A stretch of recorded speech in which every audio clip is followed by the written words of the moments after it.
We're here in the new stony field at the new Sandridge Barton Vineyard. We were here a year ago when these new plants just arrived, and now a year later you can see what's happened. Tell me what you're doing here, Charlie.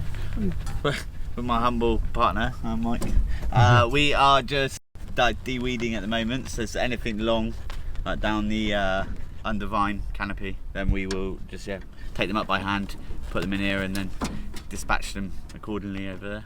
But I noticed over on this bit of the vineyard over here, you've cleared all the weeds. All the weeds, yeah. So this is a bit of a trial site at the moment. So we're looking to really try and start with regenerative agriculture practices.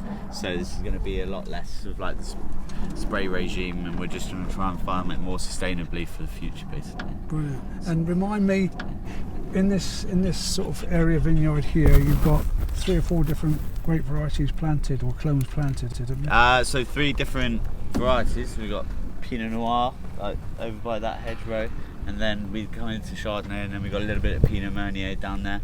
But I think then Pinot Noir is split into 5 different clones, and then Chardonnay we've got another 4 separate clones, and Pinot Meunier is just the 1 clone. So yeah, just trying to really, for the Pinot Noir specifically, we're going to go for more like red clone varieties, so the ones that originate in the Burgundy. And then Chardonnay, still looking for some still wine, I think, from the Chardonnay, and then Pinot Meunier will go into our sparkling base wine. But yeah, really so the Pinot Noir will be your red rather than your sparkling. Yeah, so geared towards red wine making for the clonal selection, but then in years where it isn't quite as ripe, then we can easily put it towards sparkling base wine. Or even rosé. Or even rosé. Yeah. I love rosé. Yeah.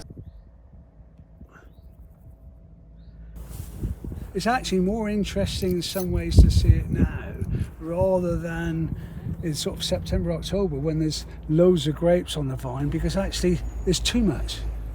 And of course here, the aspect is actually slightly better than across the river at Sharpham.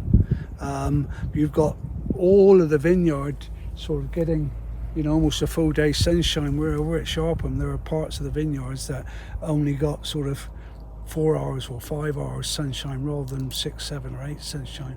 So that's why Sharpham were originally using a lot of grapes here for their own wines when they first started growing grapes here. And although it was a bit of a shock for Sharpham to be moving across the valley and leaving all those lovely 25-year-old vines behind, in terms of quality, this could be the answer. Could have been the best thing that happened to them, because Duncan certainly is sure, and Alex is sure, that the Pinot Noir they're growing on the top of the hillside could be possibly the best Pinot Noir you'll ever buy in England.